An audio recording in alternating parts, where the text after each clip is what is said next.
নবী সাল্লাল্লাহু আলাইহি সাল্লাম বলেছেন, বেলাল, আমি জান্নাতে আমি দেখেছি যে আমার আগে আগে তুমি হাঁটছো এরকম মনে হচ্ছিল এবং তোমার পায়ের জুতার আওয়াজ আমি শুনতে পেলাম। বেলাল, আমাকে বলো তুমি কি আমল করো? বেলাল রাদিয়াল্লাহু আনহু বললেন, হে আল্লাহর রাসূল, আমার তো এরকম বিশেষ কোনো আমল নাই, আপনি যা বাতান সেগুলাই তো। আমি খুব গুরুত্বের সাথে, বিশেষ গুরুত্বের সাথে স্পেশাল কোনো আমল করি সেরকম আহামরি এরকম কোনো বিশেষ আমল তো নাই, তবে একটা আমল আমার আছে, সেটা হলো, হে আল্লাহর রাসূল, দিন এবং রাত যখনই আমি অজু করি, অজু করার পর আমি 2 রাকাত নামাজ পড়ি, তাহিয়াতুল ওযু পড়ি, এটা আমি কখনো ছাড়ি না। নবী করিম সাল্লাল্লাহু আলাইহি সাল্লামের আর বুঝতে বাকি ছিল না তার বিশেষ স্পেশাল আমল, যেটা হয়তো আমরা অনেকেই আজকাল করি না।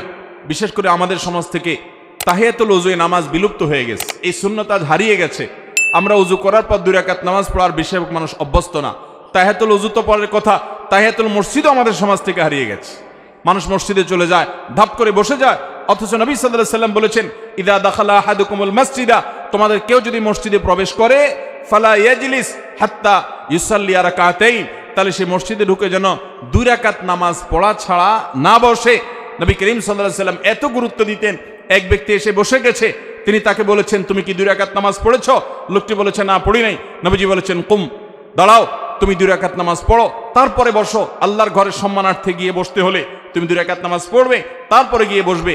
এই তাহিয়াতুল মসজিদ আমাদের সমাজ থেকে হারিয়ে গেছে। আর তাহিয়াতুল ওযু, এটা তো আমরা অনেকে জানিও না, যে যতবার আপনি ওযু করবেন, ওযু করার পর কোনো কথাবার্তা অন্যান্য কাজকাম করার আগে, ওযু করার পর দ্রুততার সাথে আপনি কিবলামুখী হয়ে 2 রাকাত নামাজ পড়ে ফেলবেন। এটা ওযুর সম্মানে, এটাকে তাহিয়াতুল ওযু বলা হয়। বেলাল রাদিয়াল্লাহু আনহুর এই আমলটির কারণে নবী সাল্লাল্লাহু আলাইহি সাল্লাম তার পায়ের আওয়াজ জান্নাতে শুনতে পেয়েছেন। এই আমলটা আমরা শুরু করব তো ইনশাআল্লাহ।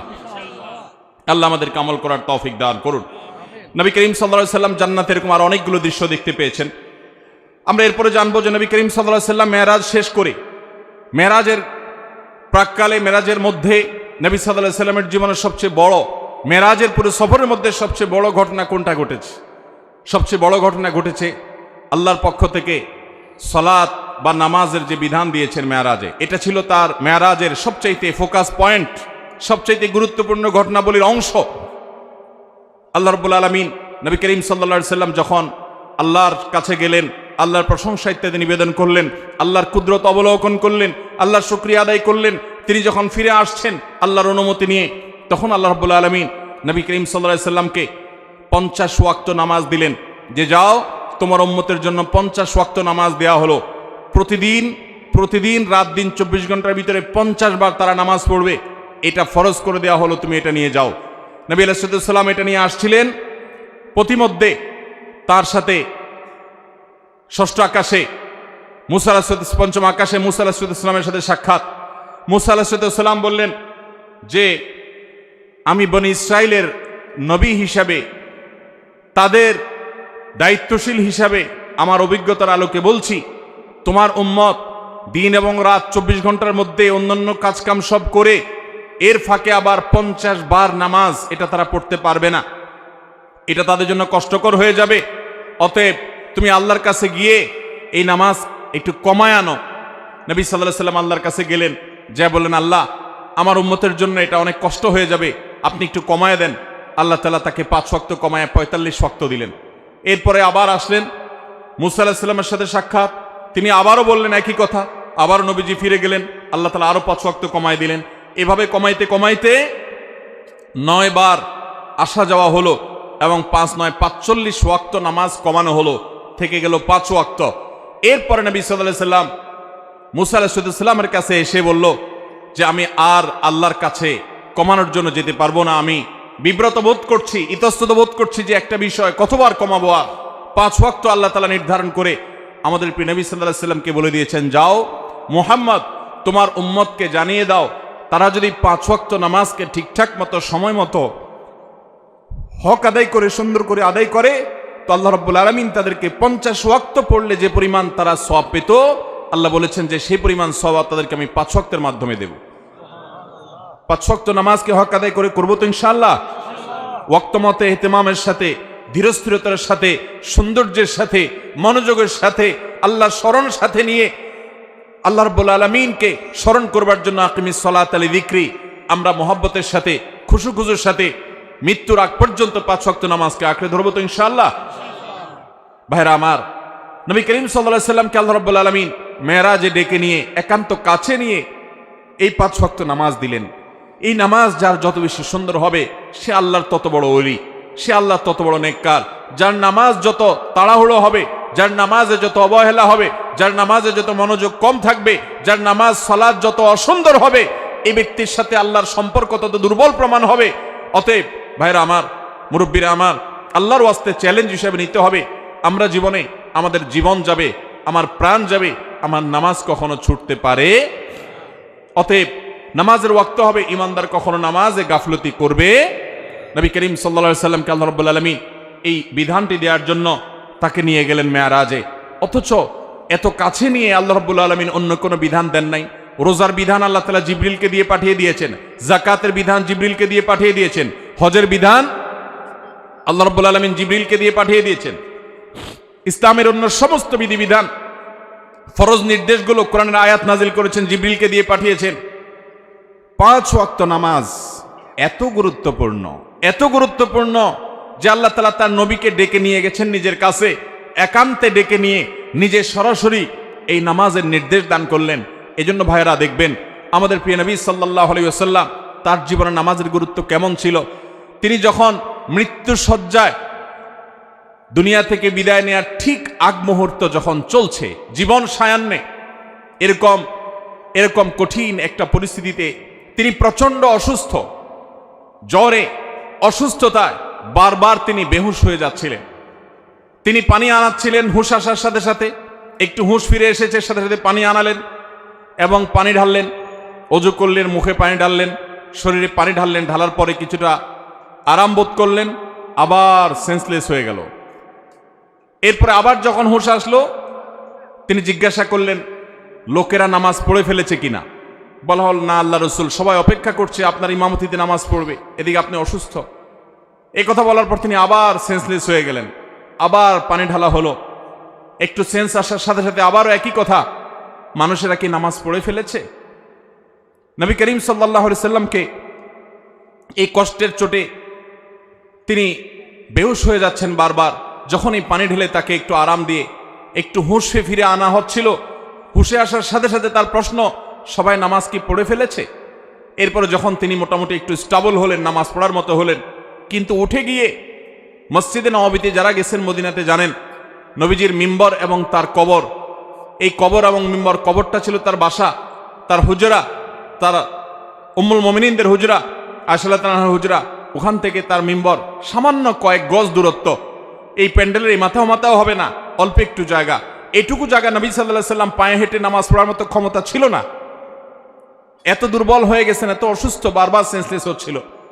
তখন তিনি আব্বাস এবং আলী রাদিয়াল্লাহু তাআলা আনহুমা, দুজন সাহাবীকে ডেকে দুইজনের কাঁধে 2 হাত দিয়ে শরীরের সবটুকু ভার তাদের উপরে ছেড়ে দিয়ে 2টা পাকে মাটির সাথে টানতে টানতে, মাটির সাথে হেসড়াতে হেসড়াতে তিনি মিম্বরের কাছে আসলেন।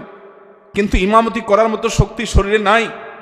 তিনি ইশারা দিলেন, মুরু আবু বকরিন ইউসাল্লি বিন নাস, তোমরা আবু বকরকে বলো ইমামতি করে যেন নামাজ পড়ায়। নবীজির সে শক্তি ছিল না। অথচ ভাইরা, মাসআলা আমরা সবাই জানি, এরকম অসুস্থ যদি কেউ হয় তার জন্য মসজিদে আসা কি জরুরি?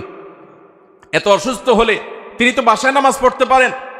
কিন্তু আমাদের প্রিয় নবী সাল্লাল্লাহু আলাইহি সাল্লাম, তার কাছে নামাজ এত গুরুত্বপূর্ণ ছিল, সালাত এত গুরুত্বপূর্ণ ছিল যে বারবার হুঁশ চলে যাচ্ছে, সেন্সলেস হয়ে যাচ্ছেন, হুঁশ ফিরে আসার সাথে সাথে আবারও একই কথা, নামাজ নামাজ, এবং ইমামতি করে নামাজ পড়ার মতো ক্ষমতা নাই। তারপরেও তিনি বাধ্য হয়ে যখন আবু বকর রাদিয়াল্লাহু তাআলা আনহু হিম্মত করছিলেন না তার পিছনে ইমামতি করার, তার সামনে ইমামতি করার, তখন নবী সাল্লাল্লাহু আলাইহি সাল্লাম নিজে ইমামতি করলেন কষ্ট করে। এবং তার পিছনে সাহাবা ইকরাম জামাতের সাথে নামাজ পড়লেন। নামাজের গুরুত্ব দেখেন ভাইরা আমার। খলিফাতুল মুসলিমিন ওমর ফারুক রাদিয়াল্লাহু তাআলা আনহু, তাকে যখন ফিরোজ আল লুলু নামে অগ্নিপূজক নরাধম ফজরের নামাজের ইমামতি করতে এসেছেন, তিনি খঞ্জরের আঘাতে তাকে যখন পরাস্ত করল, অনেকগুলো আঘাত করেছে খলিফাতুল মুসলিমিনকে, তিনি নামাজের প্রথম রাকাত শেষ করেছেন, দ্বিতীয় রাকাতে তাকে আঘাত করে যখন জমিনে ফেলে দিয়েছেন, তখন সেই সে ফিরুজাল্লু উল নামক অগ্নিপূজক নরাধম এই কাফের, সে পালানোর চেষ্টা করছিল। সাহাবীরা তাকে থামানোর চেষ্টা যখন করেছে, বহু সাহাবীকে সে আঘাত করেছে। বিভিন্ন বর্ণনা থেকে বোঝা যায় 7 জন সাহাবী ওই জায়গায় উপস্থিত ওই অবস্থা মৃত্যুবরণ শাহাদাত বরণ করেছেন। এবং এরপর অন্যান্য সাহাবীদেরকে বারবার সে খঞ্জর দিয়ে আঘাত করছিল। একটা পর্যায়ে সাহাবা একরাম একটা চাদর দিয়ে তার মুখ পেঁচিয়ে ফেলে তাকে পরাস্ত করে ফেলে। এরপরে যখন ওমর রাদিয়াল্লাহু তাআলা আনহুকে নিয়ে যাওয়া হলো তার বাড়িতে চিকিৎসা দেওয়ার জন্য, বারবার তিনি বেহুশ হয়ে যাচ্ছেন, প্রচণ্ড আঘাতে জর্জরিত, পুরো শরীর থেকে রক্ত বের হয়ে শেষ হয়ে যাচ্ছে। যখনই একটু তার সেন্স আসছে, তিনি তার পরিবারের লোকদেরকে বলতে লাগলেন, পানি নিয়ে আসো। সবাই গ্লাসে করে বা কোনো বাটিতে করে পানি নিয়ে আসতে লাগলো। এমনভাবে সবাই মনে করেছে উনি পানি পান করবে। তিনি বলেন, না, পানি পান করার পানি তো না, ওযুর পানি নিয়ে আসো, কারণ আমার নামাজ তো বাকি আছে।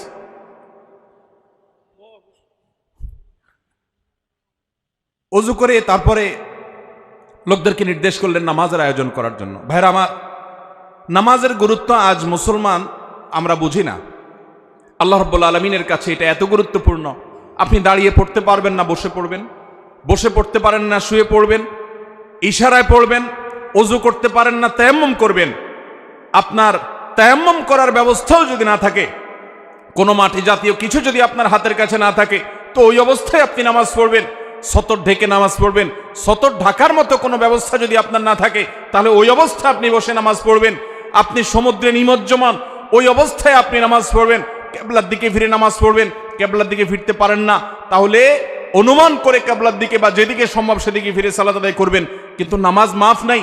যুদ্ধক্ষেত্রে পর্যন্ত সালাতের খৌফের বিধান আল্লাহ তাআলা কোরআন নাজিল করেছেন। সালাতুল খৌফ কি? সালাতুল খৌফ হলো যুদ্ধ চলছে রণাঙ্গনে, সম্মুখ যুদ্ধ, একেবারে মুখোমুখি আক্রমণ। এই মুহূর্তে নামাজের ওয়াক্ত হয়ে গেছে। নামাজ পড়তে গেলে শত্রুপক্ষ আক্রমণ করে সব শেষ করে ফেলবে।